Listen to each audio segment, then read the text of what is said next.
కాబట్టి కానీ ఈరోజు అసలైన డ్రామా మటుకు కౌన్సిల్లో జరిగిందని చెప్పాలి మనం. కౌన్సిల్ కురుక్షేత్రం మీరు అన్నట్టుగా మండలి మంటలు. ఈ మండలి మంటలు గతసారి బొత్స పవన్ కళ్యాణ్ మధ్యలో జరిగాయి ఉప ముఖ్యమంత్రిగా. అప్పుడు విశాఖ ఉక్కు మీద, ముఖ్యంగా విశాఖ ఉత్తరాంధ్ర అభివృద్ధి. ఈరోజు లోకేష్ ఆ బాధ్యత తీసుకున్నాడు. నిన్న మొదటి రోజు పవన్ కళ్యాణ్ ఖాతాలోకి వెళ్ళింది జగన్ ఎదుర్కోవడంలో.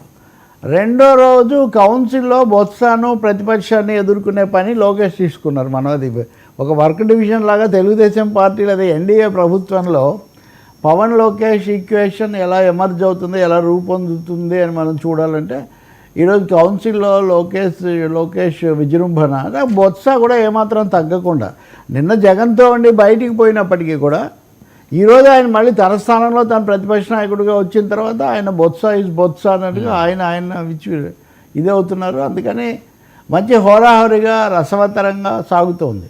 అయితే కౌన్సిల్లో చర్చకు వచ్చిన అంశాలు తీసుకుంటే బడుదు కళ్యాణ్ కదా ఆమె మాట్లాడుతూ 4 లక్షల ఉద్యోగాలు కల్పించినట్టుగా చెప్పారు. 4 లక్షల ఉద్యోగాలు అప్పుడే ఎక్కడొచ్చాయి, ప్రయత్నం చేస్తున్నామని చెప్పడం వేరు అని ఆమె ఆక్షేపించారు. లోకేష్ ఏమన్నారు అంటే has the potential of 4 lakh jobs.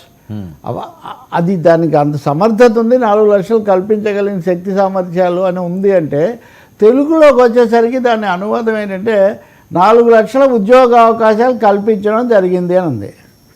ఇంగ్లీష్లో పొటెన్షియల్ అన్న పదానికి అర్థము అంత సామర్థ్యం కలిగి ఉండటం. ఇప్పుడు నేను మొత్తం చాలా బిగ్గరగా వచ్చే పొటెన్షియల్ నాకు ఉంది, కానీ నేను ఇప్పుడు మెల్లగానే మాట్లాడుతున్నాను. బిగ్గర్ వాయిస్ అనేది పొటెన్షియల్. ఇక్కడ 4 లక్షల ఉద్యోగాలు అనేది అప్పర్ లిమిట్, ఎప్పుడు జరుగుతుందో తెలీదు. కానీ ఉద్యోగ అవకాశాలు కల్పించడం జరిగింది అనేసరికి మనం ఉపాధి ఉద్యోగ అవకాశాలు ఉద్యోగం రెండింటిని ఒకటిగానే చూస్తాం కదా. కాబట్టి ఉద్యోగాలు రాకుండానే మీరు వచ్చాయని ఎలా చెప్తారు? అలాగే రైతులకు సంబంధించిన అంశాలు ఇవన్నీ వాళ్ళు కొంచెం అధ్యయనం చేసి వచ్చి నిలదీయడం జరిగింది. ఇదే అసెంబ్లీలో కూడా చేయొచ్చు. వాళ్ళు 11 మందే ఉన్నప్పటికీ 11 మంది పర్లేదు కదా, అక్కడ మాట్లాడవచ్చు కదా. కాబట్టి దానికి సిద్ధంగా లేరు. లోకేష్ అలాగే హోంమంత్రి అనిత అడుగడుగున వాళ్ళని ఎదుర్కొనే ప్రయత్నం కూడా చేశారు. ముఖ్యంగా తెలుగులో ఇలా ఉంది, ఇంగ్లీషు తెలుగు అంటే తెలుగు మీడియం ఇక్కడ చర్చకు వచ్చింది మళ్ళీ.